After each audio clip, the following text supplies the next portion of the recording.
ปลาลาดทุกคนปลาลาดโอ้โหสะเลยปลาลาดทุกคนนะโอ้ตัวบางไงโจดเข้าไหนจะระบายบ่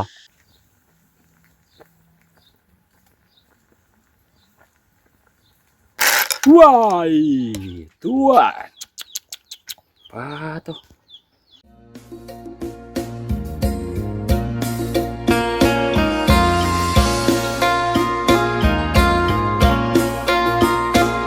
สบายดีทุกคนสบายดีคือเก่ากับบรรยากาศยามสีเศร้าๆนะตอนนี้กะเบ้าทองชีกะไปฮื้อให้หรือว่าไปลกค่ายคือเก่าทุกคนเลย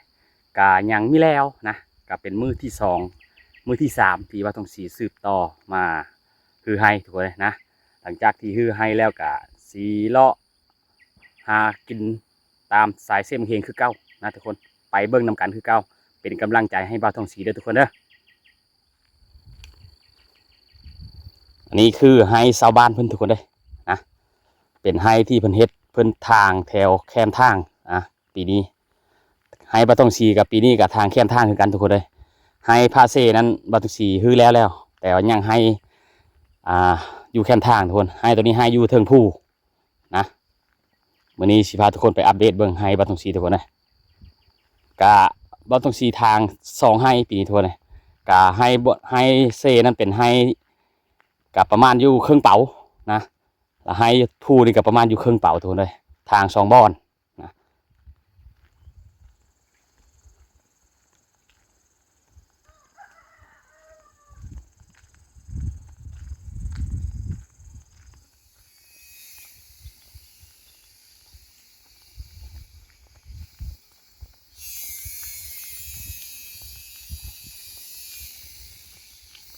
เด้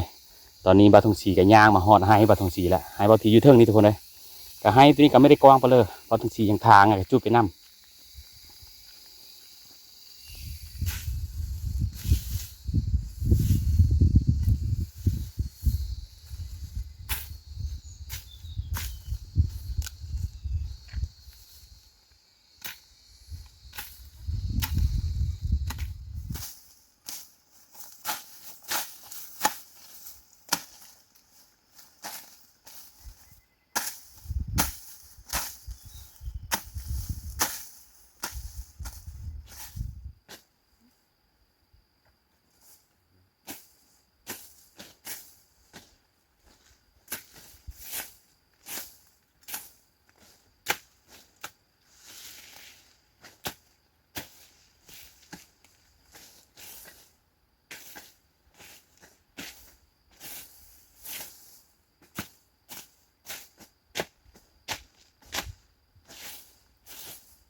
เมื่อยทุกคนเลยพักค่อนก่อน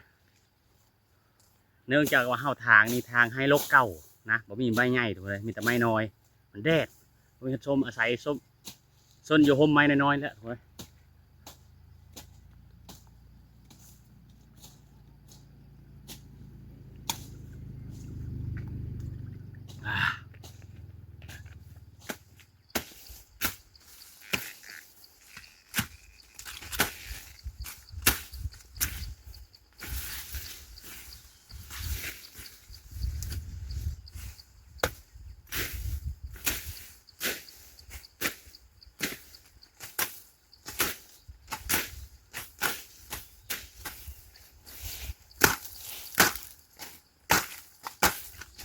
เอาทุกคนหลังจากที่เฮาคือให้กระแมนหรือว่าลกให้ลกเก่าทุกคนเลยเฮากะซีย่างเลาะสายเสบังเฮงหาซ่อนปลาหาเก็บหอยคือเก่าทุกคนเลยเมื่อกินอยู่เฮิร์นกะคือว้าวแล้วทุกคนเลยกะบ้านทงสีกะยังไม่มีเวลาเฮาไปหากินไปนอนเป็นที่เป็นทางนะยังคาเวอยู่ทุกคนยังคือให้นะวันนี้กะซีไปซ่อนปลาอยู่แถวเสบังเฮงทุกคนได้ยินชาวบ้านพูดว่าหอยหอมหลายไปเบิ่งนำกันทุกคนหลังจากเฮาคือให้แล้วเฮากะย่างเลาะหาหอยหาซอดปลานะทุกคนเลยแถวเขตนี้มันมีหอยหอมมันมีปลาพันธุ์ทุกคนเลยปลาพันธุ์เขาเอิ้นเซรีนนะภาษาชนบทเอิ้นว่าเซรีนลายแถวนี้นะแต่เฮาไปนี่เขามีฮู้มันสิได้หรือบ่พู้นแหละสีย่างไปฮอดสายแดนระหว่างบ้านนากับบ้านซบลูเลยทุกคนเลยนะเราหาเก็บหอยรอมือเลยมือหากินข้าวเยอะทุกคนเลยเด็กทุกคนอันนี้คือเบมะเขือพวงหรือว่ากกมะเขือพวงบอกเลยเกิดตามธรรมชาตินี่บ่โตอยู่แถวแคมเซมังเฮงนี่บ่อึดทุกคนนี่มีแต่เบหรือว่ากกมะเขือพวงอย่างเดียวนี่ภาษาลาวเอิ้นว่ามะแข้งนะตอนนี้เฮาก็มาฮอดสายเซบังเฮงแล้วทุกคนเลยนะเฮาสิย่าง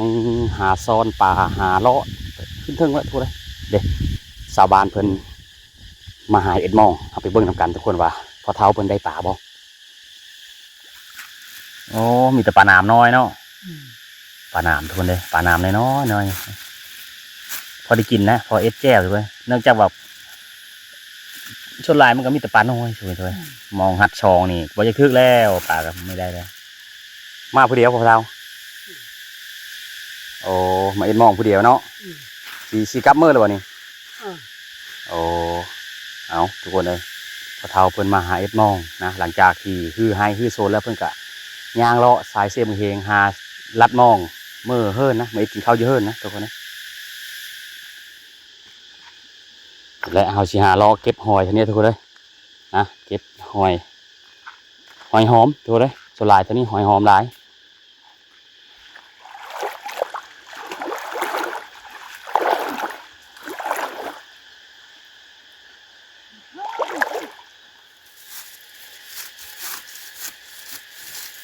ห่างหนูทุนห่างหนู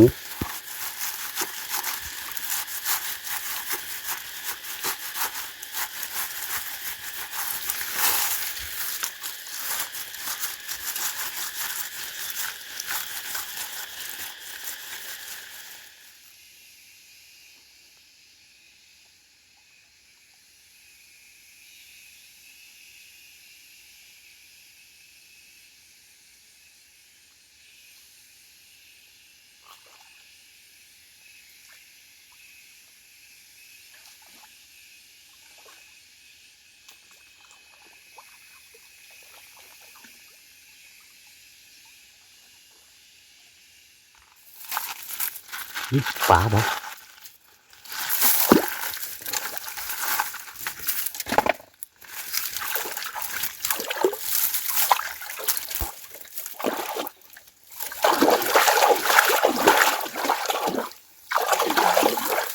มีหอยหอมไหมโอ้มีตัวงามๆด้วยเลยนะนี่หอยหอมทุกคนเลยนะเนี่ยโอ้ชั้นยาวทุกคนเลยเอาไปคุก็ได้นะปลาคนปลา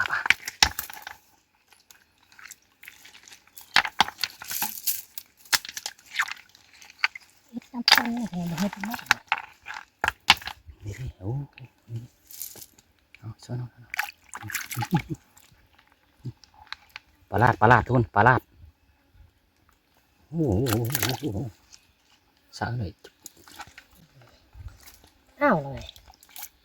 เอาสวีตักเป็นเสือทอนเห็นมันหื้นเองล่ะ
อ๋อต้นทุนเนี่ยยอดไข่นี่เหมาะกับซอยจำป่าหรือว่าคันป่าทุกคนเลยนี่มีเดี๋ยวกกใบไข่มาเลยนี่นะนี่เต็มอยู่เท่าหลายทุกคนเลยมีแต่เท่าที่นี่นะ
เด้ทุกคน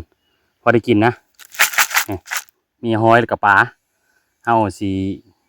เลาะกลับมือทุกคนหาเก็บพักมาเลย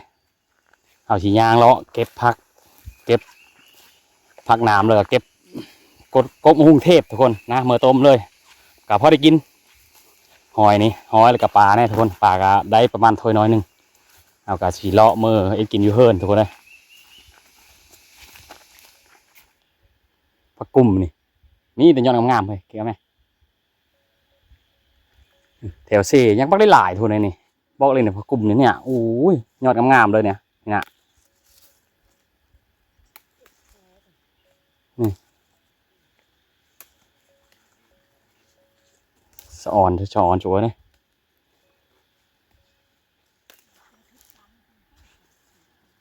นี่ นี่ได้ยอดงามๆทุกคนนะโอ้ยจะอ่อนผักกุ้มเด้อทุกคนนี่ผักกุ้มนะนี่อัปเดตผักกุ้มมาทุกคนเบิ่งคือเก่าทุกคนนี่นี่นะนี่จะยอดใหญ่ๆมาเลยทุกคนโอ้ยจะอ่อนเลย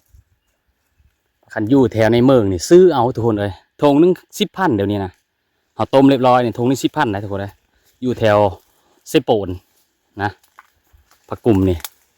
อยู่แถวเขตบ้านเราต้องสีอยู่นะโอ้ยทุกคนเลยเก็บเอาก็ได้จะได้เป็ดเป่าหรือ2 เป่าก็ได้คือปลาใหญ่เลยนะอ๋อตุ๊กนะ นวดบ่จะนายสักบ่สมาหรอก ปลาลาดทุกคนนะโอ้ตัวบางใหญ่โจดเข้าไหนจระบายบ่ เอามาอะหรอ อะลออ่ะแม่อะลอ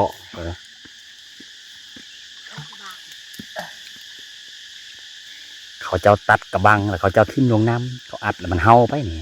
มันเอาหากินจุดอะลอจุดอะลอแปลว่ากระบังตัวไหนตัวเดียวนี่เนาะ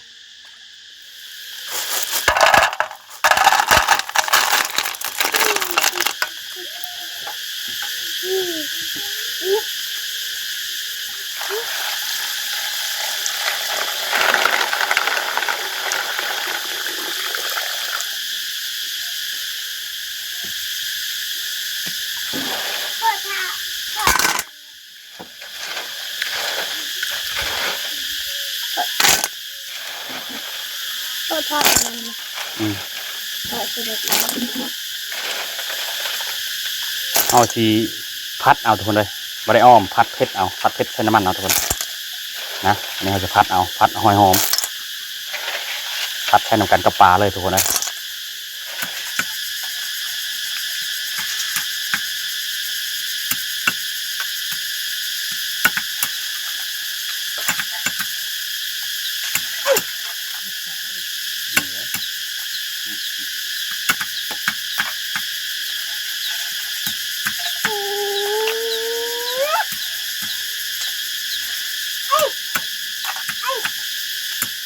เราจะลามเอานะมันนี่ทุกคนนะเปลี่ยนแผนใหม่แล้วลามเอามันหอมดีนี่คือไม้พุ่งทุกคนบางไง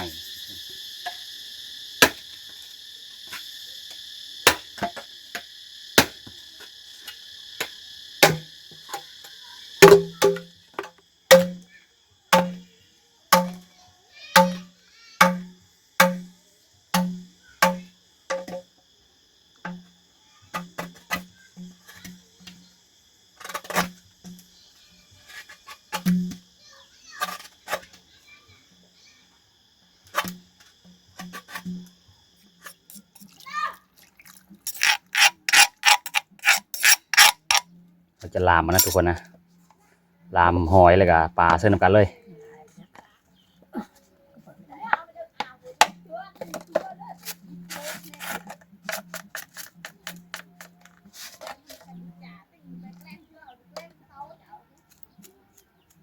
เชิญมาเลยก็ได้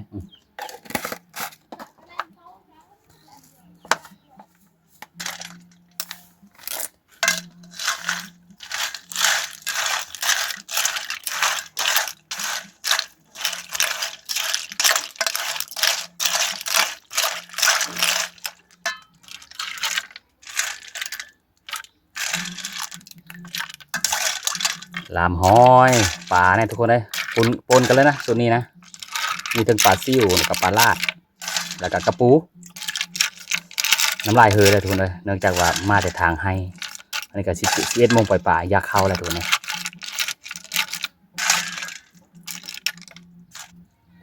อ๋อตุ๊กน้ำแจ่วทุกคนเลยบางบักใหญ่ทุกคนเลยซัมสิกินนะอาหารจากธรรมชาติของนู้นเอ้ยอันนี้แหละ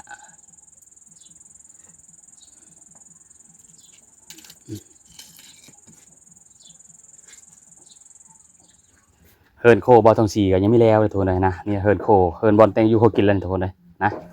เนื่องจากว่ายังไม่มีเงินข้ามแน่ทุกคนเลยนะ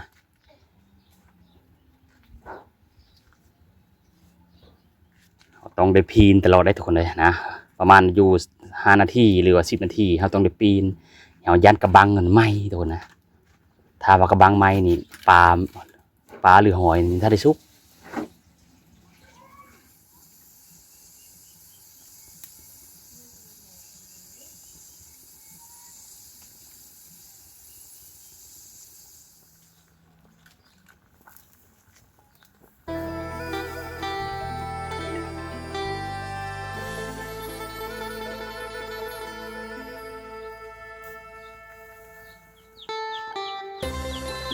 อุ้ยว้าวมีแต่น้ำเอิงเตอร์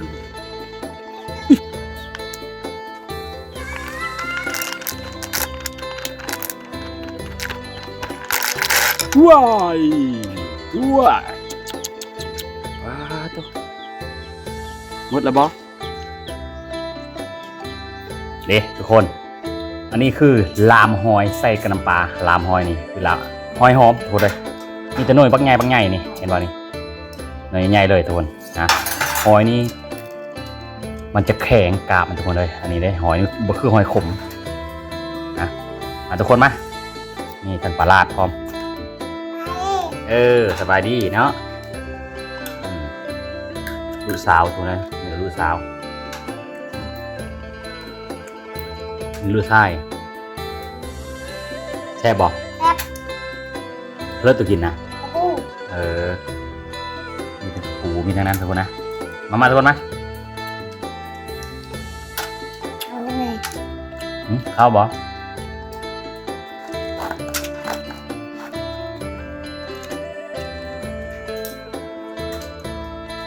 แค่กินข้าวตอนเที่ยงอ่ะ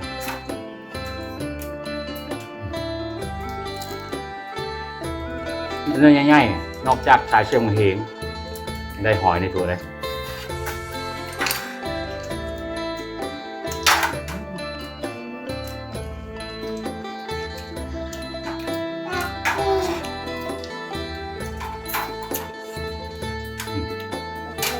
ปู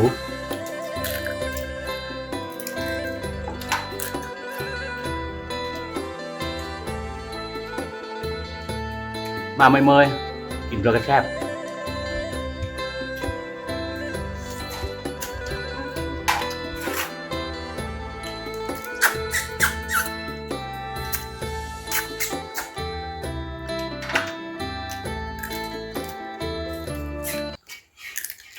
ขออนุญาตกินข้าวด้วยทุกคนเด้อกินข้าวก่อนนะทุกคน